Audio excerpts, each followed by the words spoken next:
Friends, welcome back to our YouTube channel GK with me. तो आज के इस वीडियो में हम पढ़ना स्टार्ट करने वाले हैं जनवरी 2024 का कंप्लीट करंट अफेयर।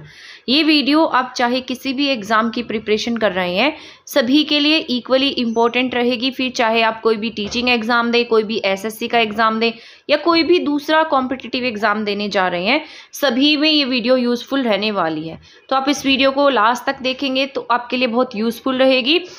इसके साथ साथ जो ये जनवरी की करंट अफेयर है, इसके बाद मैं आपको फरवरी का करंट अफेयर कंप्लीट पढ़ाने वाली हूँ। वैसे ये क्लास आपके चंडीगढ़ के एग्ज़ाम को ध्यान में रखकर बनाई जा रही है। इसके साथ साथ DSSB के एग्ज़ाम को भी ध्यान में रखकर ये क्लास बनाई जा रही है। ठीक है, तो अब आपका ज़्यादा टाइम नहीं लेते हैं और इस क्लास को भी हम स्टार्ट कर देते हैं। जैसा कि यहाँ पर देख रहे हैं आप, पहला क्वेश्चन लिखा गया है। ये आपका मोस्ट इम्पोर्टेंट क्वेश्चन है। अभी भारत रत्न जो है ये डिस्ट्रीब्यूट किए गए थे, भारत रत्न जो है उनके नाम घोषित किए गए थे। तो यहाँ पर क्वेश्चन है, बिहार के किस पूर्व सीएम को मरणोपरांत देश के सर्वोच्च सम्मान भारत रत्न 2024 से सम्मानित किया गया? तो ये आपका मोस्ट इम्पोर्टेंट क्वेश्चन रहने वाला है। तो इनका नाम क्या है? कर्पूरी ठाकुर। ठीक है, तो इनका नाम आपको याद रखना है। किन्हें मिला है? कर्पूरी ठाकुर को मिला है। आपसे भी पूछा जा सकता है कर्पूरी ठाकुर को ये क्या थे। ठीक है, समाज सेवा के लिए मिला है, क्योंकि ये क्या थे? बिहार के पूर्व मुख्यमंत्री रह चुके थे। भारत रत्न जो है आपको पता होना चाहिए, ये भारत का सबसे हाईएस्ट सिविलियन अवार्ड है। इसकी शुरुआत 1954 में हुई थी। जब इसकी शुरुआत हुई थी तब भारत के 3 व्यक्तियों को एक साथ भारत रत्न से सम्मानित किया गया था। और मरणोपरांत भारत रत्न पाने वाले प्रथम व्यक्ति हमारे लाल बहादुर शास्त्री जी थे। तो ये फर्स्ट क्वेश्चन जो है ये आपका इंपॉर्टेंट हो जाता है। इसके साथ साथ ये भी कई बार एग्जाम में पूछ लिया जाता है कि जो भारत रत्न होता है उसमें क्या क्या दिया जाता है। तो इसमें एक तो शील्ड टाइप में मिलती है आपको, इसके साथ साथ sign by president and a peepal leaf, एक इस तरीके से पीपल की लीफ होती है और उस पर प्रेसिडेंट के सिग्नेचर होते हैं। तो ये सब किस में मिलता है? भारत रत्न में मिलता है। ठीक है, इसके साथ साथ आपको बहुत सारी फैसिलिटीज़ भी मिलती हैं जिन्हें भारत रत्न से सम्मानित किया जाता है। तो ये आपका पहला क्वेश्चन यहाँ पर खत्म हो जाता है। ऐसी उम्मीद है कि आपको ये क्वेश्चन समझ में आ गया होगा। यहाँ पर कुछ क्वेश्चन ऐसे होंगे जो कुछ कंसेप्ट वाले होंगे, कुछ थ्योरी वाले होंगे, और इसमें कुछ क्वेश्चन मैंने वो ऐड किए हैं जो टाइप ऑफ स्टैटिक हैं, जिनके सिर्फ आपको फैक्ट्स याद करने हैं। तो दोनों तरीके के क्वेश्चन मैंने इसमें ऐड कर दिए हैं, तो आप दोनों को ही ध्यान से सुनते जाइएगा। इसके बाद ये जो हमारा सेकंड क्वेश्चन है, सशस्त्र सीमा बल जिसे हम SSB के नाम से जानते हैं, के महानिदेशक कौन बने हैं? तो इसके महानिदेशक बने हैं दलजीत सिंह चौधरी। तो ये क्या है? सशस्त्र सीमा बल के महानिदेशक दलजीत सिंह चौधरी हैं। इसके साथ साथ SSB का जो आदर्श वाक्य है ये है सेवा, सुरक्षा और भाईचारा। जैसे मैं हरियाणा से बिलोंग करती हूँ, तो हरियाणा की जो पुलिस है उनका आदर्श वाक्य है सेवा, सुरक्षा और सहयोग। वैसे ही जो SSB है इसका जो आदर्श वाक्य है वो क्या है? सेवा, सुरक्षा और भाईचारा। अगर हम SSB के हेडक्वार्टर की बात करते हैं तो SSB का हेडक्वार्टर आपको देखने को मिलेगा न्यू दिल्ली में। ठीक है, इसके बाद हमारा नेक्स्ट क्वेश्चन है, बांग्लादेश की नई PM, लगातार 5वीं बार PM बनने वाली महिला कौन बनी है? तो ये 5वीं बार बांग्लादेश की प्राइम मिनिस्टर बनी है। इनका नाम क्या है? शेख हसीना। इनके बारे में आप जानते भी होंगे, बहुत सारी मीटिंग्स होती हैं तो ये इंडिया में भी आती हैं और जहाँ जहाँ मीटिंग्स होती हैं वहाँ ये जाती हैं। ठीक है, इसके बाद हमारा नेक्स्ट पॉइंट है, फोर्ब्स की रिपोर्ट 2024 के अनुसार दुनिया की सबसे मजबूत करेंसी कौन सी बनी है? ठीक है, तो ये रिपोर्ट किसने जारी की है? फोर्ब्स ने जारी की है। और फोर्ब्स के अनुसार दुनिया की जो सबसे मजबूत करेंसी है वो कौन सी बनी है? तो यहाँ पर इसका आंसर हो जाएगा कुवैती दिनार। ठीक है, तो ये आपका इंपॉर्टेंट है। फर्स्ट नंबर पर क्या है? यहाँ पर कुवैती दिनार है। अगर हम सेकंड नंबर की बात करते हैं तो बहरीनी दिनार है। और अगर हम थर्ड नंबर की बात करते हैं तो ओमानी रियाल है। अगर हम US डॉलर की बात करें तो US डॉलर यहाँ पर 10th स्थान पर है। तो ये किसकी रिपोर्ट थी? फोर्ब्स की रिपोर्ट थी। तो फोर्ब्स की रिपोर्ट के अनुसार सबसे हाईएस्ट या सबसे मजबूत करेंसी हम किसे मानते हैं? किसे माना गया? इन्होंने कुवैती दिनार को माना है। US डॉलर कौन से नंबर पर है? 10वें स्थान पर है। इसके बाद हम नेक्स्ट क्वेश्चन पढ़ लेते हैं, केंद्र सरकार ने 16वें वित्त आयोग का अध्यक्ष किसे नियुक्त किया? मोस्ट इंपॉर्टेंट क्वेश्चन है। आप चाहें तो इस पे डबल ट्रिपल स्टार भी लगा सकते हैं क्योंकि ये आपका बहुत जरूरी क्वेश्चन है। ठीक है, तो इसका आंसर हो जाएगा डॉक्टर अरविंद पनगड़िया। तो ये आपका इंपॉर्टेंट क्वेश्चन है। केंद्र सरकार ने 16वें वित्त आयोग का अध्यक्ष किसे नियुक्त कर दिया है? डॉक्टर अरविंद पनगड़िया को नियुक्त किया है। ये पहले नीति आयोग में भी रह चुके हैं और अब ये क्या बन गए हैं? वित्त आयोग के अध्यक्ष बने हैं। इससे पहले वाला जो वित्त आयोग था वो कौन सा था? 15वां वित्त आयोग था, लेकिन अब कौन सा है यहाँ पर? 16वां वित्त आयोग है। तो आपसे पूछा जा सकता है कि पहली बात तो ये पूछ लेगा कि कौन सा वित्त आयोग है, तो 16वां वित्त आयोग है। इससे पहले कौन सा वित्त आयोग था? इससे पहले 15वां वित्त आयोग था, जिसके अध्यक्ष NK सिन्हा जी थे। एट प्रेजेंट अब वित्त आयोग के अध्यक्ष कौन बने हैं? डॉक्टर अरविंद पनगड़िया बने हैं। अगर हम वित्त आयोग की बात करते हैं तो वित्त आयोग का जो जिक्र है वो हमारे कॉन्स्टिट्यूशन में भी किया गया है। कॉन्स्टिट्यूशन में जिसका भी जिक्र कॉन्स्टिट्यूशन में है, यानी कि जो भी बात हमारे इंडियन कॉन्स्टिट्यूशन में लिखी गई है, उसे हम क्या कहते हैं कि एक ऐसी संस्था है, संवैधानिक संस्था है। आर्टिकल 280 में इसे क्या कहा गया, इसके बारे में लिखा गया है। ठीक है, जिसका भी आर्टिकल देखने को मिले वो कैसी संस्था होती है? संवैधानिक संस्था होती है, यानी कि उसका नाम किसमें है? हमारे संविधान में है। अब यहाँ पर अगर हम बात करते हैं वित्त आयोग की, तो वित्त आयोग क्या काम करता है? वित्त आयोग केंद्र और राज्य सरकार में पैसे का बंटवारा करने का काम करता है। ठीक है, आ गया समझ में इतना? इसके बाद हमारा क्वेश्चन नंबर 6 है, लगातार छठी बार बजट पेश करने वाली दूसरी वित्त मंत्री कौन बनी है? आप सभी जानते हैं, तो ये बनी है निर्मला सीतारमण। ठीक है, तो ये 5 वार्षिक बजट पेश कर चुकी हैं और इसके साथ साथ इन्होंने इस बार अंतरिम बजट भी पास किया है। तो लगातार छठी बार बजट पास करने वाली दूसरी वित्त मंत्री कौन बनी? निर्मला सीतारमण। 5 लगातार के वार्षिक जो बजट थे वो निर्मला सीतारमण ने पेश किए। इसके साथ साथ जो अंतरिम बजट है, यानी कि अगर इनकी सरकार आ जाती है तो फिर ये उस पर काम करेंगे। ठीक है, तो ये कुछ ऐसे वादे इसमें किए जाते हैं, तो ये इसे ही हम क्या कह देते हैं? अंतरिम बजट कह देते हैं। वैसे मैंने अंतरिम बजट का कंप्लीट टॉपिक अपने चैनल पर करा रखा है, अगर किसी को देखना है तो आप चैनल पर जाकर प्लेलिस्ट में चेक करेंगे तो आपको वहां से देखने को मिल जाएगा। पूर्व पीएम मोरारजी देसाई ने 10 बजट पेश किए थे। तो आपसे भी पूछा जा सकता है कि सबसे अधिक बजट पेश करने वाले व्यक्ति कौन थे? तो मोरारजी देसाई थे, जो किसी भी वित्त मंत्री के द्वारा सबसे अधिक है। इन्होंने लगातार 6 बजट पास किए, जिसमें से एक अंतरिम बजट है। ठीक है, इन्होंने, ये कौन है यहाँ पर? निर्मला सीतारमण है। तो ये वाला क्वेश्चन भी आपका इंपॉर्टेंट है, आपको पढ़कर जाना है। ये पूरा टॉपिक ही आप पढ़कर जाइएगा, इंपॉर्टेंट है। इसके बाद हमारा नेक्स्ट क्वेश्चन है, भारत, फ्रांस, UAE के बीच आयोजित संयुक्त अभ्यास डेजर्ट नाइट किसके द्वारा संचालित किया गया है?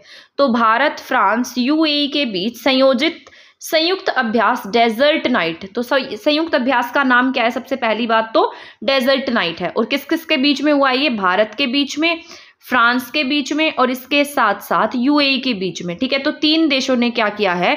संयुक्त अभ्यास किया है, जिसे क्या नाम दिया गया? डेजर्ट नाइट नाम दिया गया।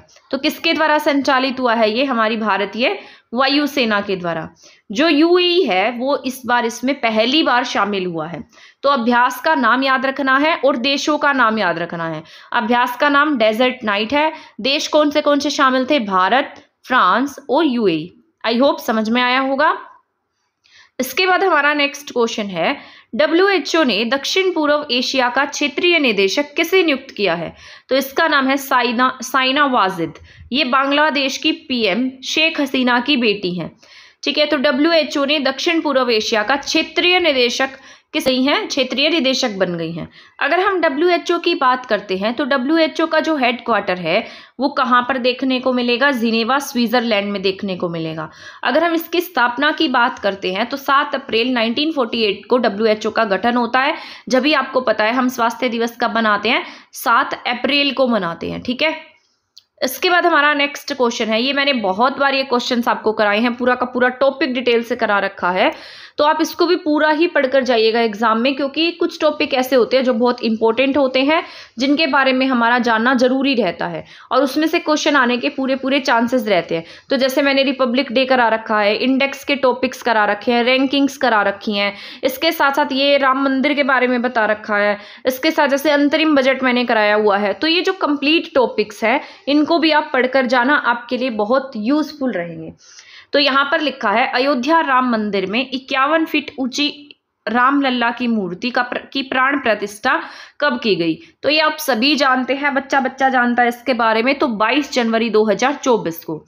अगर हम मंदिर के शिलान्यास की बात करते हैं, यानी कि जो नींव रखी गई थी वो 5 अगस्त 2020 को रखी गई है और ये 2024 में पूरा बनकर तैयार हुआ है, मतलब मूर्ति स्थापित की गई है। ठीक है। शैली की बात की जाए तो नागर शैली में बनाया गया मंदिर है। उद्घाटन की बात करते हैं तो पीएम मोदी जी के द्वारा इसका उद्घाटन किया गया है। अगर हम इसके डिजाइन की बात करते हैं तो चंद्रकांत सोमपुरी क्या है, इसके सोमपुरा जो है उन्होंने इस मंदिर को डिजाइन किया है। अब अगर हम रामलला की मूर्ति की बात कर लेते हैं तो उसकी मूर्ति जो है काले पत्थर से बनी हुई है, संगमरमर के काले पत्थर से बनी है। अरुण योगीराज ने इस मूर्ति को डिजाइन किया है। अरुण योगीराज कर्नाटक के रहने वाले हैं। ठीक है। इनके पिताजी जो थे वो भी बहुत बड़े मूर्तिकार थे। इसके बाद 10th क्वेश्चन है हमारा, पीएम मोदी ने पृथ्वी विज्ञान के अध्ययन और समझ को विकसित करने के उद्देश्य से पृथ्वी विज्ञान मंत्रालय की किस व्यापक योजना को लॉन्च किया है? तो क्वेश्चन को आप ध्यान से सुनिएगा। पीएम मोदी ने पृथ्वी विज्ञान के अध्ययन और समझ को विकसित करने के उद्देश्य से पृथ्वी विज्ञान मंत्रालय की किस व्यापक योजना को लॉन्च किया है? तो इसका नाम क्या है? पृथ्वी विज्ञान मंत्रालय की कौन सी ऐसी योजना है जिसे लॉन्च किया गया है जिसके थ्रू ये पृथ्वी विज्ञान के अध्ययन को समझ सकेंगे और उससे विकसित समझ को अपने विकसित कर सकेंगे? तो इसका नाम क्या है? पृथ्वी विज्ञान। ठीक है। तो इस योजना को क्या नाम दिया गया? पृथ्वी विज्ञान नाम दिया गया है। पृथ्वी का उद्देश्य क्या है? विभिन्न पृथ्वी प्रणालियों के साथ हमारी समझ और बातचीत में क्रांतिकारी परिवर्तन लाना। इसकी शुरुआत किसके द्वारा की गई? पृथ्वी विज्ञान मंत्रालय के द्वारा। यह योजना 2021 से 2026 तक की है। इसके बाद हमारा नेक्स्ट क्वेश्चन है, ये भी इंपॉर्टेंट क्वेश्चन है आपका। जनवरी 2024 में किस देश ने हिम तेंदुए को अपना राष्ट्रीय प्रतीक घोषित कर लिया है? तो किर्गिस्तान ने स्नो लियोपर्ड जो है, या हिम तेंदुआ भी हम उसे कह सकते हैं, इसे अपना राष्ट्रीय प्रतीक घोषित किया है। ठीक है। तो ये किर्गिस्तान देश है, किर्गिस्तान ने इसे अपना राष्ट्रीय प्रतीक घोषित कर लिया है। अगर हम हिम तेंदुआ या स्नो लियोपर्ड की बात करते हैं तो इसका जो साइंटिफिक नेम है वो है पैंथेरा अनाकिया। अगर हम इसके आवास की बात करते हैं तो उत्तरी और मध्य एशिया के विशाल ऊंचे पर्वतीय क्षेत्र में ये रहता है। तो ये भी आपका इम्पोर्टेंट है। इसके बाद ये भी इम्पोर्टेंट है, कुछ फेस्टिवल्स होंगे जो आपको याद करके जाने पड़ेंगे, तो ये भी आप पढ़कर जाइएगा। 2024 में किस राज्य ने चंदूबी महोत्सव का आयोजन किया? ठीक है। तो चंदूबी महोत्सव का आयोजन किसने किया है? असम ने किया है। जनवरी 2024 में बिम्स्टेक के महासचिव कौन बने हैं? तो इनका नाम है इंद्रमणि पांडे। अब आपको ये जो बिम्स्टेक है इसके बारे में भी पता होना चाहिए। तो इसका नाम है, पूरे नाम की अगर हम बात करते हैं तो इसका नाम है Bay of Bengal initiative for multi sectoral technical and economic cooperation. तो ये क्या है? बे ऑफ बंगाल एक शुरुआत है किसके लिए? मल्टी सेक्टर टेक्निकल और इकोनॉमिक कोऑपरेशन के लिए। अगर हम इसकी स्थापना की बात करते हैं तो इसकी स्थापना 6 जून 1997 को होती है। अगर हम इसके हेडक्वार्टर की बात करते हैं तो इसका हेडक्वार्टर ढाका बांग्लादेश में है। ठीक है। आ रहा है समझ में? तो ये आपका इंपॉर्टेंट हो जाता है। तो इसमें 7 सदस्य देश शामिल हैं। तो ये कौन से देश हैं इनके बारे में भी पढ़ लेते हैं। याद रखना है बे ऑफ बंगाल इनिशिएटिव है, इसमें चाइना नहीं आता है, चाइना को इससे दूर रखना ही इसका मोटिव है। ठीक है ना। तो यहाँ पर बांग्लादेश, भूटान, भारत, नेपाल, श्रीलंका, म्यांमार और थाईलैंड जैसे देश इसमें शामिल हैं। ठीक है। जो भी बे ऑफ बंगाल के आसपास के लगते हुए जिनसे बे ऑफ बंगाल टच होता है तो वो वही सभी कंट्रीज इसमें शामिल हैं।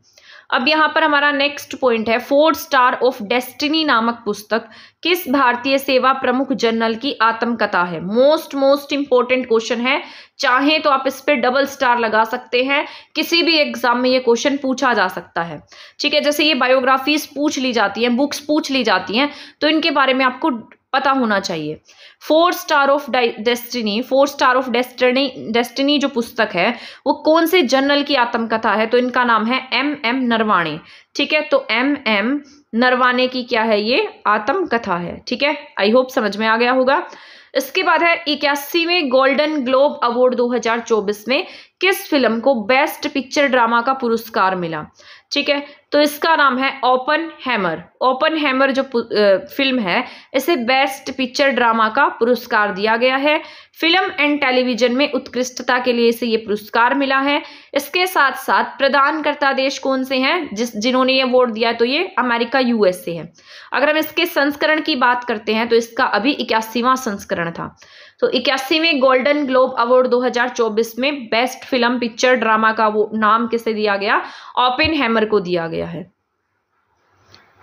इसके बाद ये भी इंपॉर्टेंट क्वेश्चन है, पीएम, ये वैसे मैं आपको पढ़ा चुकी हूं, जब मैंने 22 जनवरी का आपको पढ़ाया था तो सारे क्वेश्चन मैंने इसमें मर्ज करके आपको डिटेल से बता दिए थे। पीएम मोदी जी ने तीर्थ स्थलों पर स्वच्छता बनाए रखने के लिए किस अभियान की शुरुआत की है? तो यहाँ पर स्वच्छ मंदिर की शुरुआत उनके द्वारा की गई है।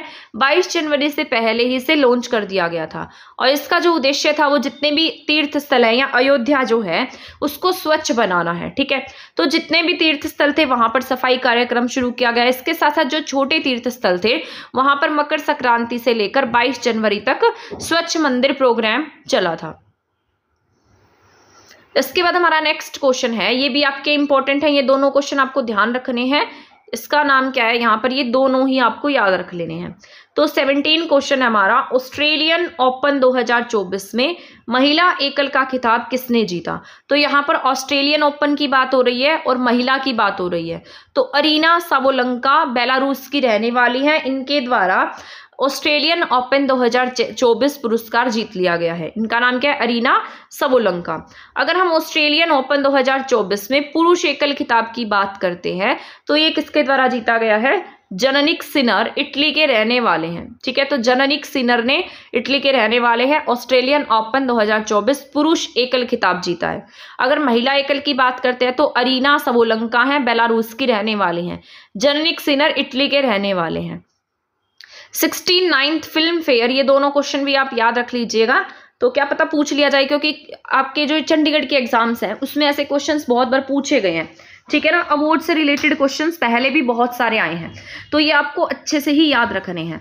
तो यहाँ पर ये क्वेश्चन जो है 69th फिल्म फेयर पुरस्कार 2024 का बेस्ट एक्टर अवार्ड किसे दिया गया है?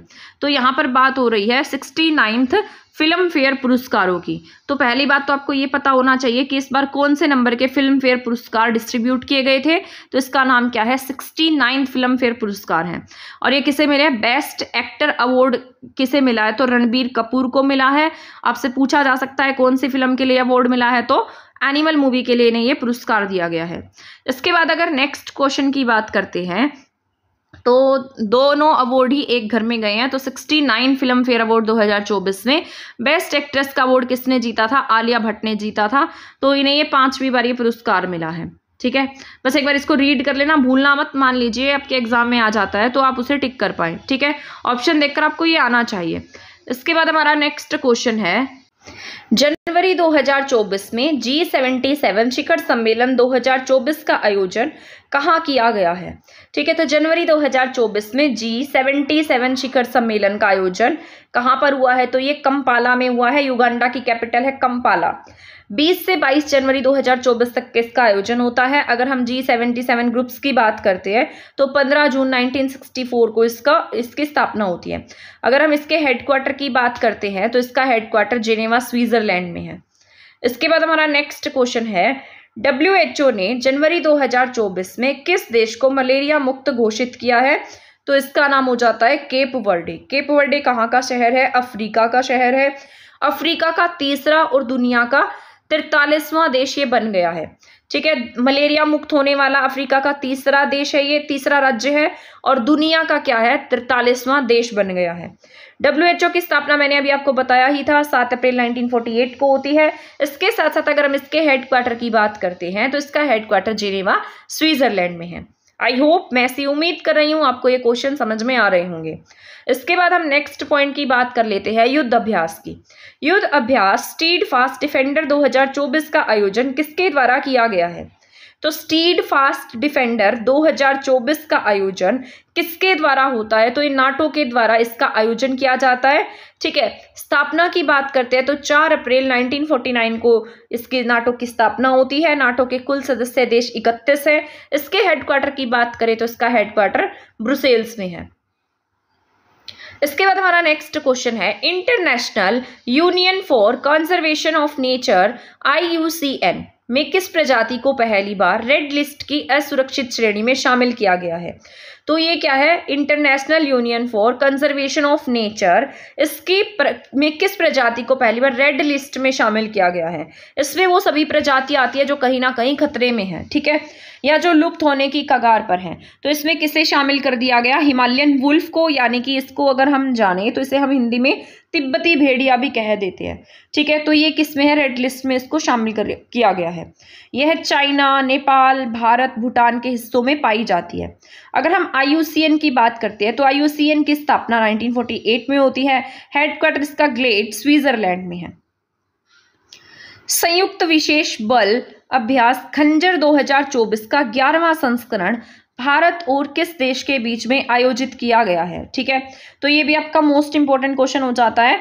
ये संयुक्त अभ्यास है, विशेष बल अभ्यास है, और इसे क्या नाम दिया गया? खंजर 2024। ठीक है, इसका नाम देखो कितना अजीब सा है, खंजर 2024, और संस्करण कौन सा है? 11वां संस्करण है ये। ठीक है, तो ये 11वां संस्करण भारत और किस देश के बीच में आयोजित होता है? तो किर्गिस्तान, भारत और किर्गिस्तान में इसे आयोजित किया जाता है। अगर हम इसके आयोजन की बात करते हैं तो हिमाचल प्रदेश के बकलोह में से इसका आयोजन होता है, और इसका उद्देश्य जो है वो भारतीय सेना, मतलब इसका जो प्रतिनिधित्व है, रिप्रेजेंट है, 1 सेकेंड, ठीक है, तो इसके जो प्रतिनिधित्व की बात करते हैं तो पैराशूट रेजिमेंट ने इसको क्या किया है? रिप्रेजेंट किया है। इसके बाद हमारा नेक्स्ट क्वेश्चन है, संयुक्त विशेष बल अभ्यास चक्रवात 2024 का दूसरा संस्करण भारत और किस देश के बीच में हुआ है? तो अभी मैं आपको बता रही थी खंजर 2024 के बारे में, वो भारत और किर्गिस्तान के बीच में होता है।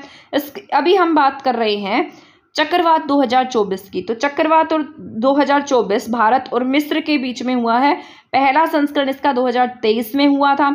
इसका मतलब इस बार इसका ये सेकंड संस्करण है। अगर हम मिस्र की कैपिटल की बात करते हैं तो मिस्र की कैपिटल जो है उसका नाम है काहिरा। इसके बाद हमारा नेक्स्ट क्वेश्चन है, ये इंपॉर्टेंट है आपका, PM श्री नरेंद्र मोदी ने 1 करोड़ घरों में छत पर सौर पैनल स्थापित करने के उद्देश्य से किस योजना की शुरुआत की है? ये जो योजनाएं हैं इससे संबंधित क्वेश्चन भी आपको अपने एग्जाम पेपर में देखने को मिलते होंगे, तो ये आपका इंपॉर्टेंट क्वेश्चन हो जाता है।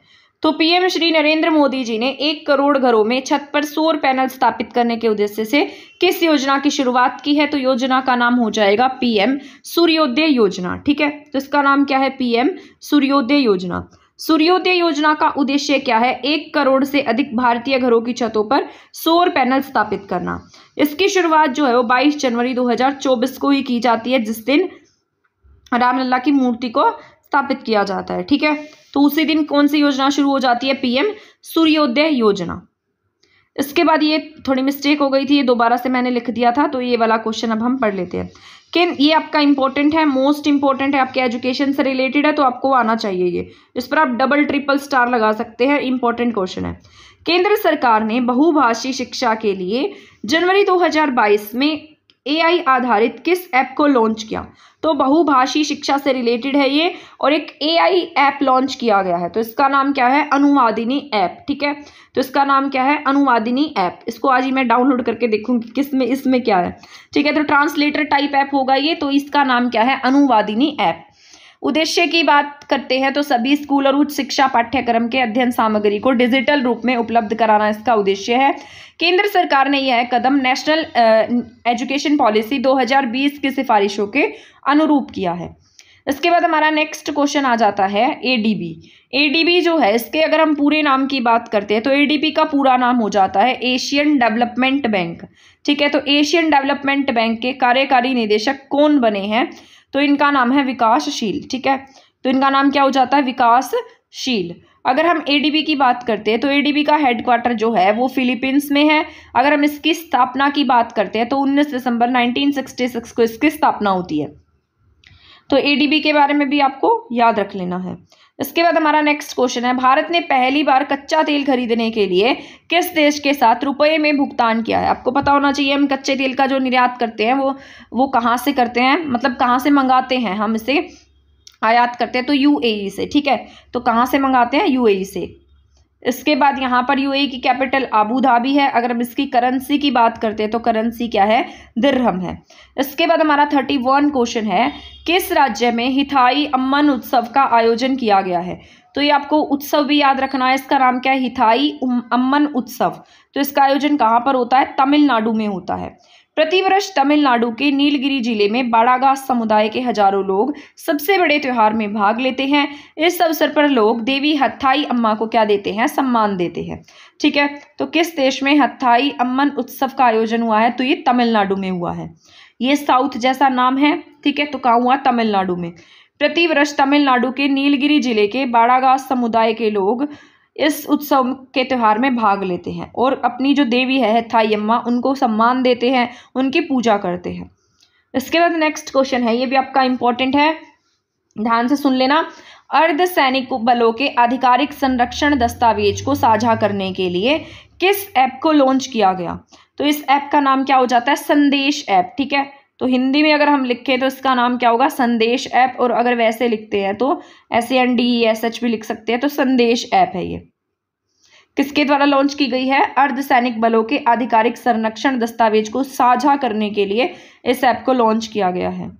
संदेश एप्लीकेशन एक ओपन सोर्स है आधारित स्वदेशी इंस्टेंट मैसेजिंग प्लेटफॉर्म है। इसके बाद 33 क्वेश्चन है, फोर्ब्स की रिपोर्ट के अनुसार 2023 की दुनिया की सबसे अधिक कमाई करने वाली महिला एथलीट की सूची में 16वें स्थान पर एकमात्र भारतीय खिलाड़ी हैं। मोस्ट इंपॉर्टेंट क्वेश्चन है, डबल ट्रिपल स्टार लगा लीजिएगा। तो इसका नाम क्या है, मतलब ये क्वेश्चन क्या है? फोर्ब्स की रिपोर्ट के अनुसार, ये रिपोर्ट किसके द्वारा पब्लिश की गई? फोर्ब्स के द्वारा पब्लिश की गई है। और इसमें क्या कहा गया कि दुनिया की सबसे अधिक कमाई करने वाली महिला एथलीट की सूची में 16वें स्थान पर कौन सी एथलीट है? हमारी पीवी सिंधु है। पीवी सिंधु आप सभी को पता है, बैडमिंटन प्लेयर है। इसके बाद हमारा नेक्स्ट क्वेश्चन है, किस राज्य के हाटी समुदाय को अनुसूचित जनजाति यानी कि शेड्यूल्ड ट्राइब्स का दर्जा दे दिया गया है? तो ये हिमाचल प्रदेश को दिया गया है। लोकसभा में इसके लिए एक प्रस्ताव पारित हुआ था 2022 में, तो ये राज्य, इसको दर्जा अब मिल चुका है। तो ये कहाँ की ट्राइब है? हिमाचल प्रदेश की। नाम क्या है इसका? हाटी समुदाय। यूपी के किस शहर में रक्षा मंत्री राजनाथ सिंह ने बालिकाओं के लिए पहले सैनिक स्कूल का उद्घाटन किया है? तो ये कहाँ पर किया गया है? वृंदावन में। ठीक है, बालिकाओं के लिए इसे स्थापित किया गया, यानी कि इसमें ओनली फीमेल चाइल्ड पढ़ेंगी। तो ये कहाँ पर होता है? वृंदावन में। स्कूल के नाम की अगर हम बात करते हैं तो स्कूल का नाम है संवीदम गुरुकुलम बालिका सैनिक स्कूल। ठीक है, तो ये स्कूल का नाम भी याद रख लेना है। इसके बाद हमारा नेक्स्ट क्वेश्चन है, वर्ष 2023 में भारत में बाघों की मृत्यु के मामले में कौन सा राज्य शीर्ष पर रहा था? तो ये कौन सा राज्य शीर्ष पर रहेगा? महाराष्ट्र शीर्ष पर रहेगा। वैसे बाघ अगर हम कहते हैं तो सबसे ज़्यादा MP में देखने को मिलते हैं। ठीक है, लेकिन यहाँ पर जो मृत्यु के मामले ज़्यादा देखने को मिले वो कहाँ पर देखने को मिले? महाराष्ट्र में देखने को मिले हैं।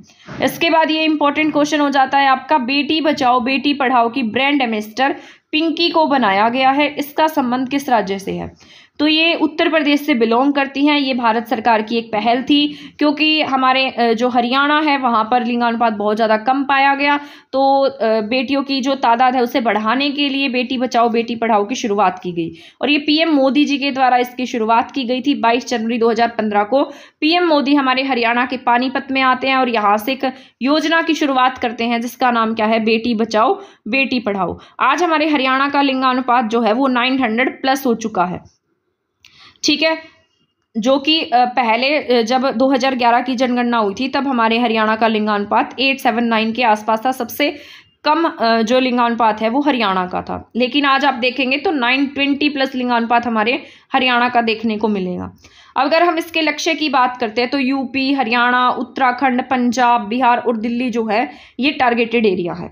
इसके बाद हमारा नेक्स्ट क्वेश्चन है, जनवरी 2024 में दुनिया का सबसे बड़ा लिथियम भंडार किस देश के सोल्टन सागर में खोजा गया है? तो अगर हम लिथियम, यहाँ पर बात किसकी हो रही है? लिथियम भंडार की बात हो रही है। आज आपने देखा होगा कि आपके जो व्हीकल्स है जो वो भी लिथियम की बैटरी से चलते हैं। तो दुनिया का सबसे बड़ा लिथियम भंडार कहाँ पर खोजा गया? कैलिफोर्निया यूएसए में खोजा गया है।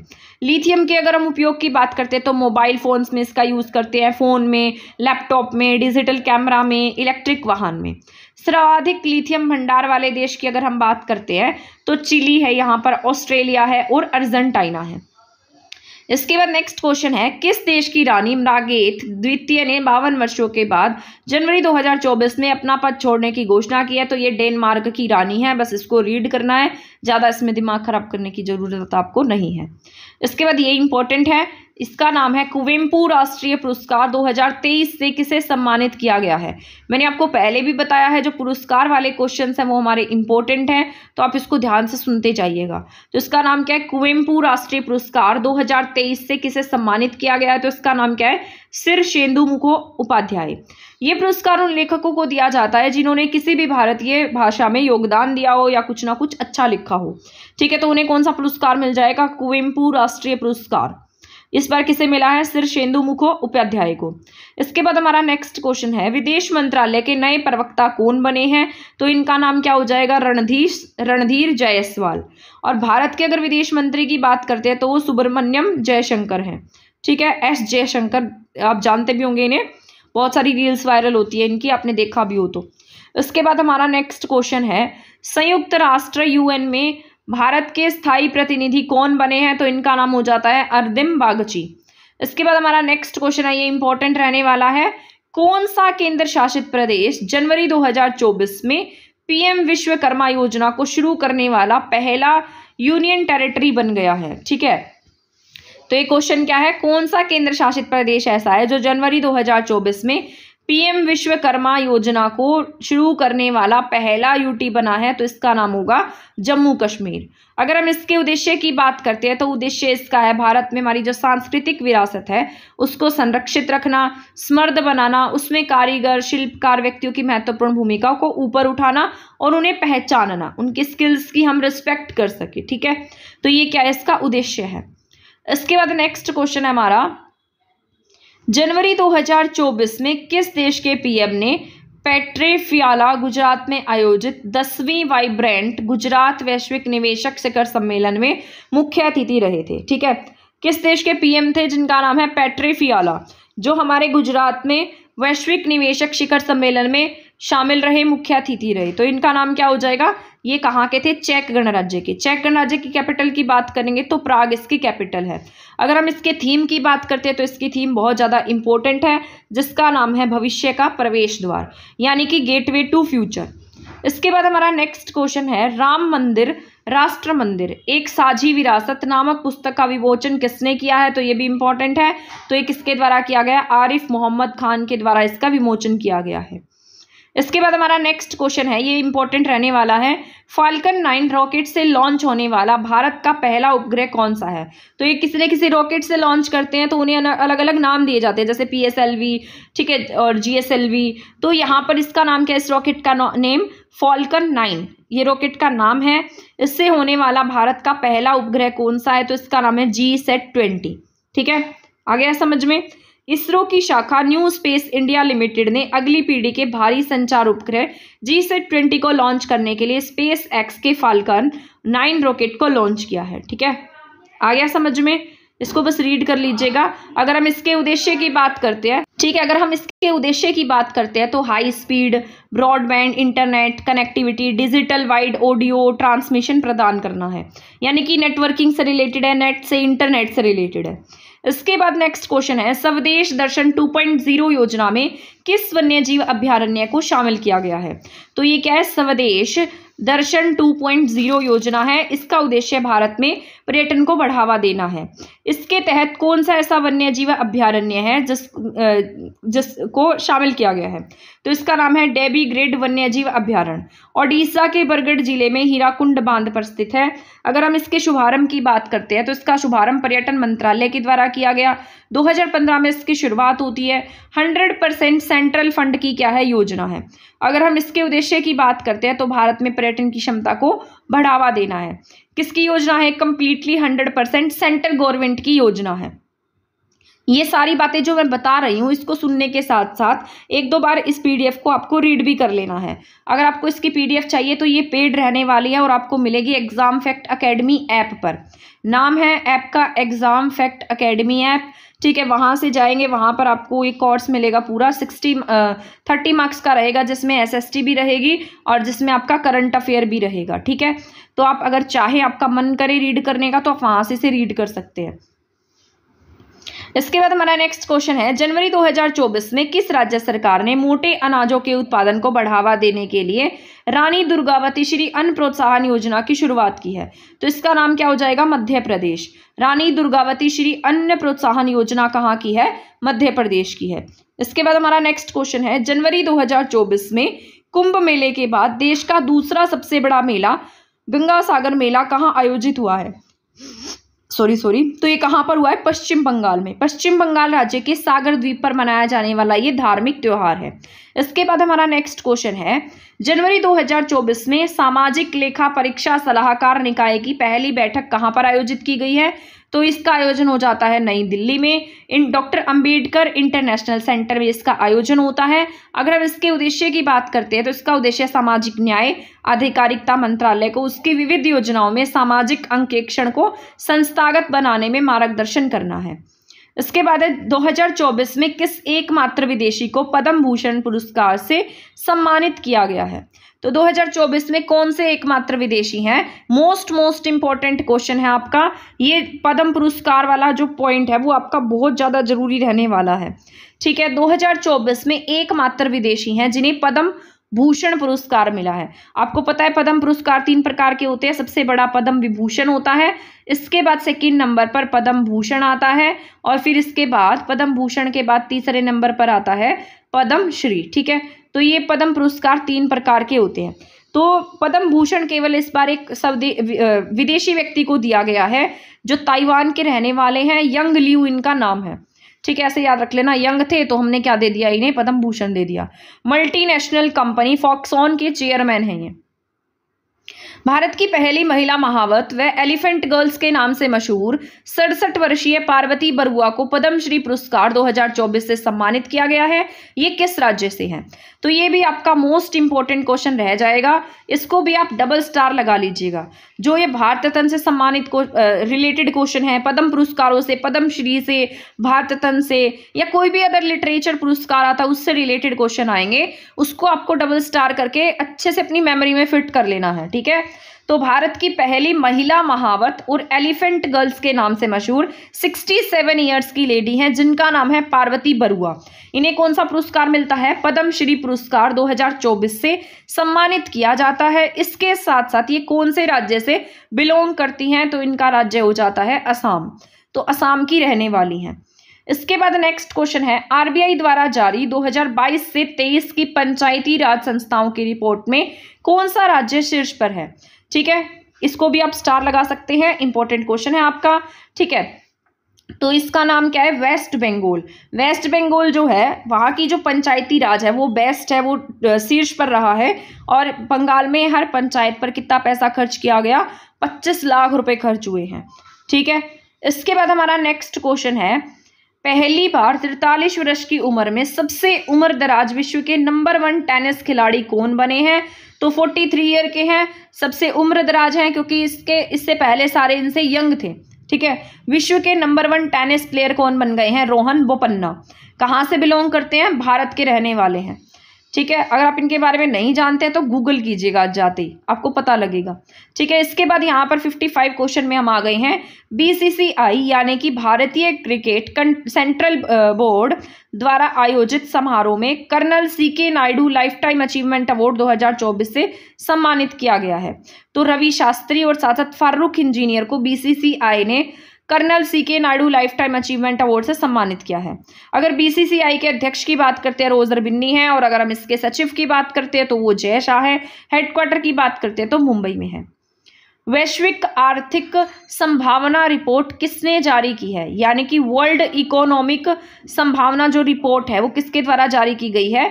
द वर्ल्ड बैंक के द्वारा इस रिपोर्ट को जारी किया गया है, ठीक है। वर्ल्ड जो ये आपकी विश्व आर्थिक संभावना रिपोर्ट है, इसके अनुसार 2024 के अंत तक वैश्विक अर्थव्यवस्था क्या हो सकती है, प्रभावित हो सकती है, जो 30 वर्षों में सकल घरेलू उत्पाद जीडीपी की सबसे धीमी गति से वृद्धि करने वाला अर्धदशक सिद्ध हो सकता है। ठीक है, इसके बाद हमारा नेक्स्ट क्वेश्चन है मोस्ट इंपॉर्टेंट क्वेश्चन। इस पर भी आप डबल स्टार लगा लीजिए और 4 बार इंपॉर्टेंट लिख लीजिए, क्योंकि ये आपका मोस्ट इंपॉर्टेंट क्वेश्चन रहने वाला है। ठीक है, यहाँ पर क्वेश्चन है हमारा 2024 में कितने लोगों को पद्म विभूषण से सम्मानित किया गया। तो यहाँ पर बात हो रही है पद्म विभूषण की। पद्म विभूषण कम व्यक्तियों को दिया जाता है, उसके बाद पद्म भूषण इनसे थोड़े से ज्यादा व्यक्तियों को मिल जाता है, पद्मश्री ज्यादा व्यक्तियों को दिया जाता है। तो पद्म भूषण इस बार कितने व्यक्तियों को मिला है? 5 व्यक्तियों को मिला है। कई बार ऐसा भी देखने को मिलता है कि पद्म भूषण केवल 3 व्यक्तियों को दिया गया, केवल 4 व्यक्तियों को दिया गया। तो इस बार कितने व्यक्तियों को मिला है? 5 व्यक्तियों को मिला है। उनके बारे में भी जान लेते हैं, उनका नाम भी हमें पता होना चाहिए। तो यहाँ पर सबसे पहला जो लिखा है, पहला नाम है सुश्री वैजयंती माला बाली। ठीक है, ये ऐसे याद रखना, बाली हैं, वैजयंती माला पहनती है और बाली पहनती हैं, कला करती हैं। ठीक है, आर्ट से रिलेटेड है और कहाँ की रहने वाली हैं? तमिलनाडु की। तो सुश्री वैजयंती माला बाली को आर्ट में, कला में पद्म विभूषण से सम्मानित किया गया। कहाँ की रहने वाली है? तमिलनाडु की। इसके बाद हमारा नेक्स्ट क्वेश्चन है श्री कौनी ढोला चिरंजीवी। ठीक है, चिरंजीवी हैं, जो आर्ट, ऐसे याद रखना, जो आर्ट से जुड़ा रहेगा वो क्या रहेगा? चिरंजीवी रहेगा। तो ये कहाँ के रहने वाले हैं? आंध्र प्रदेश के रहने वाले हैं। इन्हें भी कौन से पुरस्कार से सम्मानित किया गया? पद्म विभूषण से सम्मानित किया गया। इसके बाद श्री एम वेंकैया नायडू सार्वजनिक मामले आपके उपराष्ट्रपति हैं, आंध्र प्रदेश से बिलोंग करते हैं। तो इन्हें भी क्या मिला है? पद्म विभूषण से सम्मानित किया गया, मतलब नहीं थे। ठीक है, इसके बाद श्री बिंदेश्वर पाठक मरणोपरांत मिला है, बिहार से रहने वाले हैं, सार्वजनिक मामलों के लिए इन्हें पद्म विभूषण से सम्मानित किया गया। सुश्री पद्मा सुब्रमण्यम कला के लिए भी कहाँ की हैं? तमिलनाडु की हैं। तो ये 5 व्यक्ति हो जाते हैं जिन्हें क्या मिलता है?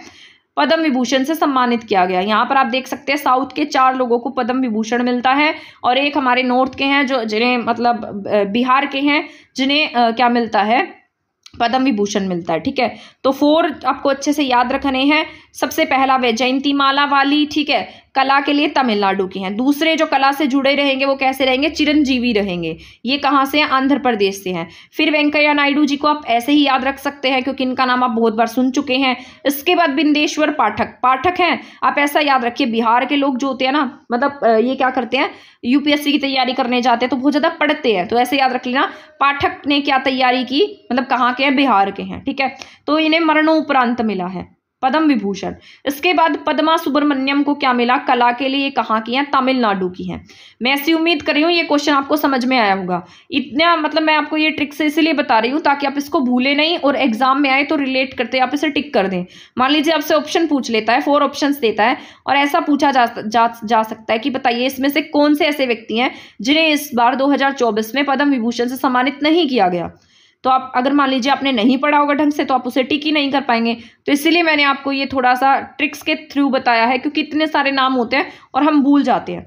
लेकिन अगर आप इसे ट्रिक से याद रख लेंगे, ठीक है, तो एग्जाम में अपने आप ऑप्शन देखकर आपको क्लिक हो जाएगा इसका आंसर।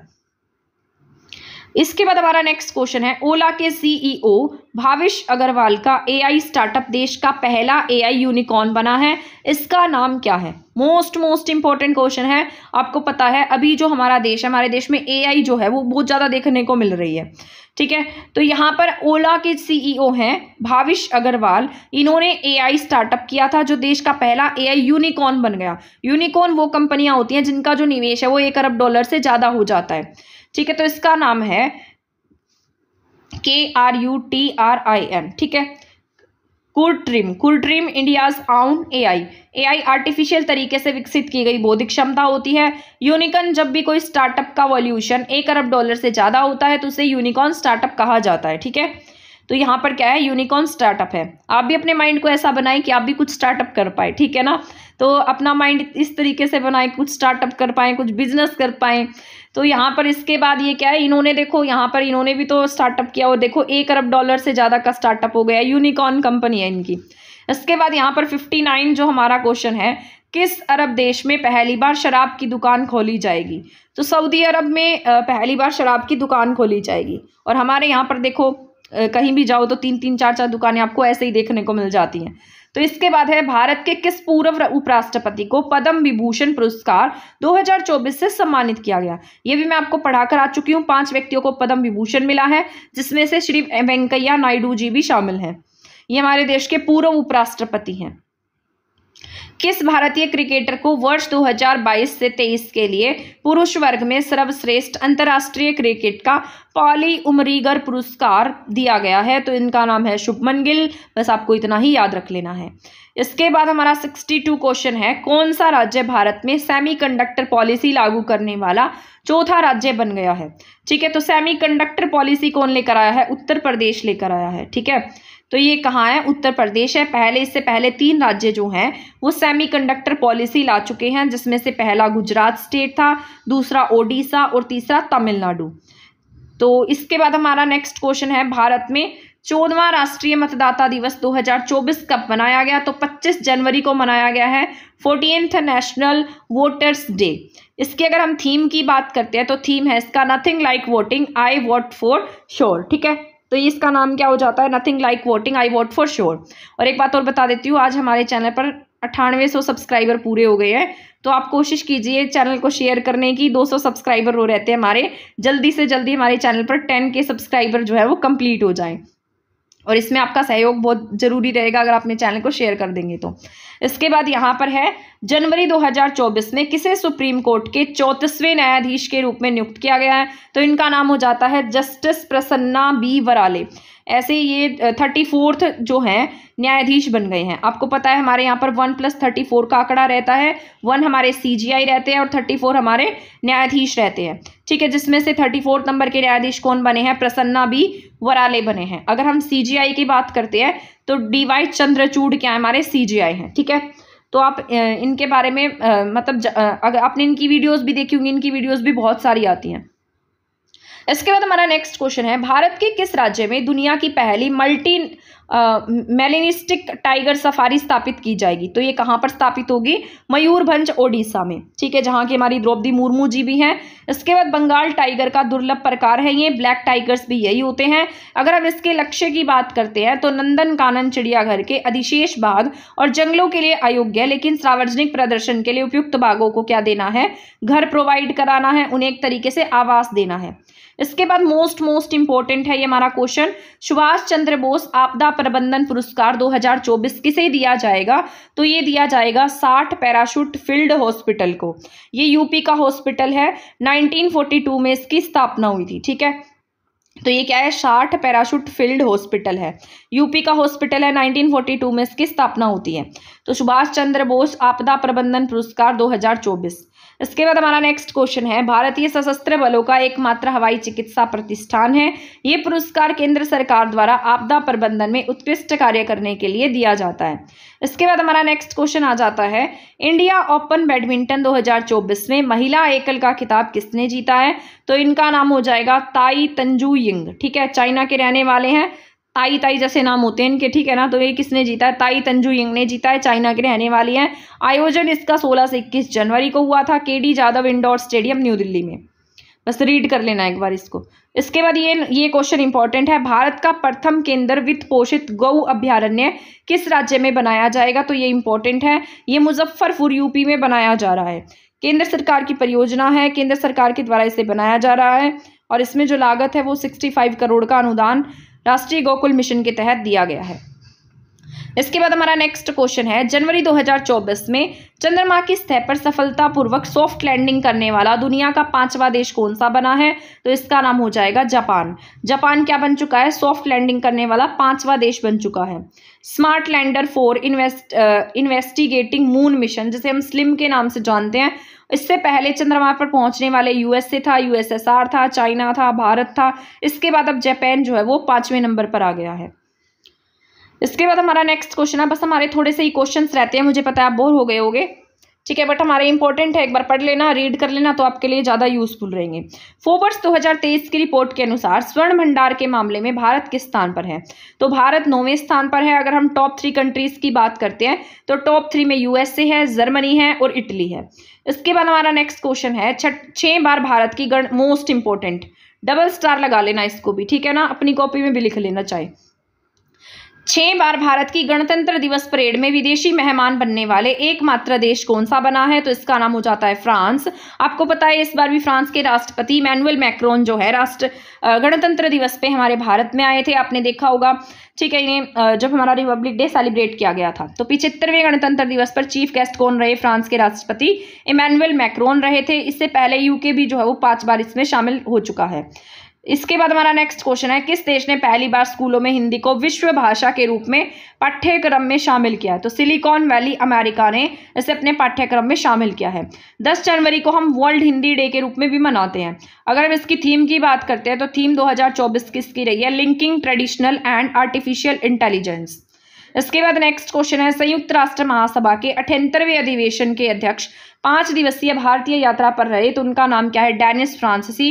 इनका मोटिव था गणतंत्र दिवस की परेड में भाग लेना। जनवरी 2024 में भाषण दौड़ प्रतियोगिता डकार रैली 2024 के सबसे उम्रदराज विजेता कौन बने हैं? तो इनका नाम कार्लोस सेंस है। बस इसको रीड कर लेना, बहुत ज़्यादा इंपॉर्टेंट नहीं है। इसके बाद ये इंपॉर्टेंट है, दुनिया की पहली बैटरी का अनावरण किस चीनी स्टार्टअप ने किया है? परमाणु बैटरी बनाई है, तो इसका नाम क्या है? बीटा बोल्ट, ठीक है। तो ये खतरनाक भी हो सकती है, बीटा बोल्ट नाम है। यह बैटरी बिना चार्जिंग या रख रखाव की आवश्यकता के 50 वर्षों तक बिजली प्रदान करती रहेगी। अब आप खुद लगा सकते हैं, इसमें एटम्स हैं, परमाणु हैं, तो ये बहुत वर्षों तक रहने वाली है। जनवरी 2024 में किस राज्य में 9वां पक्के पागा हॉर्नबिल फेस्टिवल का आयोजन किया गया है? तो ये पक्के पागा हॉर्नबिल फेस्टिवल अरुणाचल प्रदेश में मनाया गया है। इसके सबसे बड़े आदिवासी समूह हैं अरुणाचल प्रदेश के। भारत के किस पूर्व मुख्य न्यायाधीश को Assam, most important, double star लगा लीजिए, बहुत ज्यादा जरूरी क्वेश्चन रहने वाला है। भारत के किस पूर्व मुख्य न्यायाधीश को असम वैभव पुरस्कार 2023 से सम्मानित किया गया? तो इनका नाम है रंजन गोगोई। 46 नंबर के हमारे ये CGI रहे थे, तो इन्हें क्या मिला है? असम वैभव पुरस्कार से सम्मानित किया गया है। अगर असम सौरव पुरस्कार की बात करते हैं तो ये हिमा दास को मिला है। ये क्वेश्चन भी आपका बहुत इंपॉर्टेंट है, बहुत ज्यादा जरूरी क्वेश्चन है। भारत के पहले डार्क स्काई पार्क का दर्जा किसे दिया गया? तो ये पेंच टाइगर रिजर्व महाराष्ट्र को दिया गया है। ये क्या करता है? यहाँ पर कृत्रिम लाइट होती है जो प्रदूषण को प्रतिबंधित करती है। इसके बाद नेक्स्ट क्वेश्चन है, दीव में मल्टी स्पोर्ट्स बीच गेम्स में कौन सा राज्य चैंपियन बना है? तो ये कौन सा बना है? मध्य प्रदेश। चीफ गेस्ट यहाँ पर अनुराग ठाकुर रहे थे। इस गेम्स का जो पार्टिसिपेशन है 4 से 11 जनवरी तक आयोजित हुआ था। भारत के पहले राजमार्ग स्टील स्लैंग रोड का उद्घाटन NH 66 पे हुआ है। इस्पात उद्योग से निकलने वाले कचरे का पुनरुपयोग करना यहाँ का काम है। इसके बाद RBI के डिप्टी गवर्नर का कार्यकाल 1 वर्ष के लिए बढ़ाया गया। इसका नाम क्या था? माइकल पात्रा। अगर हम RBI के गवर्नर की बात करते हैं तो इनके गवर्नर शक्तिकांत दास हैं। इसके बाद हमारा नेक्स्ट क्वेश्चन है, महाराष्ट्र राज्य में देश के सबसे लंबे समुद्री पुल अटल सेतु का उद्घाटन PM मोदी ने किया है। ये भारत का सबसे लंबा समुद्री पुल है। इसके बाद कुछ क्वेश्चंस हैं जो 1 लीनियर टाइप में हैं बट इंपॉर्टेंट रहेंगे, तो इसको भी रीड कर लो। ये हमारा लास्ट पेज है। आई नो आप थक गए होगे, बोर हो गए होगे इस क्लास को देख कर, बट यूजफुल थी। एक बार पढ़ लोगे, मान लीजिए इसमें से इस क्लास में से कुछ क्वेश्चन आ जाता है तो इससे आपकी हेल्प हो जाएगी, ठीक है। तो यहाँ पर लिखा है, अयुत्या अभ्यास किस किस के बीच में हुआ है? भारत और थाईलैंड के बीच में हुआ है।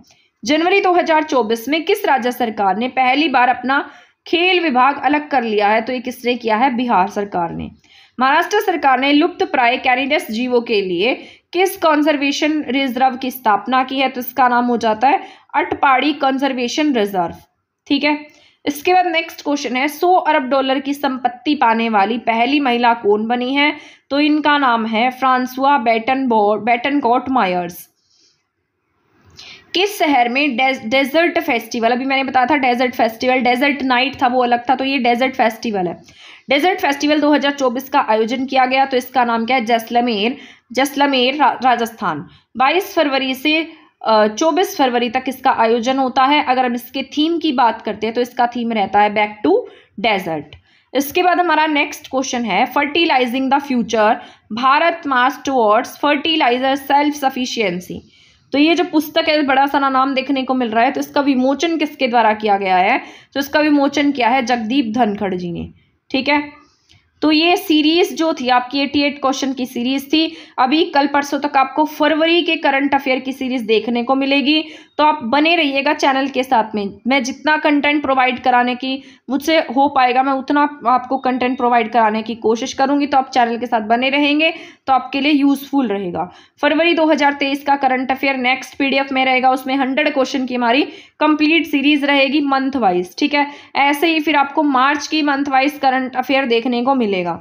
तो चैनल के साथ बने रहिएगा और इस सीरीज को आप पढ़ लीजिएगा। एक बार बस इस वीडियो को सुन लेंगे तब भी आपको याद हो जाएगी। आप एग्जाम में बैठेंगे तो आपको ये होगा कि हाँ हमने इस क्वेश्चन को कहीं ना कहीं पढ़ा था, आपके माइंड में क्लिक होगा वो क्वेश्चन, ठीक है। इसके साथ साथ रीड करना बहुत जरूरी है। पढ़ने के साथ आप 2-3 रीडिंग लेंगे तो और भी ज्यादा यूजफुल रहेगी।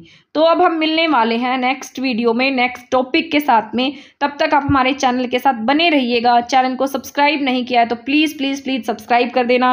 वीडियो को शेयर नहीं किया है तो आप इसे शेयर भी कर दीजिएगा, क्योंकि वीडियो मैं बहुत मेहनत से बनाती हूँ, ठीक है ना। तो आप इसको शेयर भी कर देना, शेयर करेंगे तो मुझे खुशी होगी।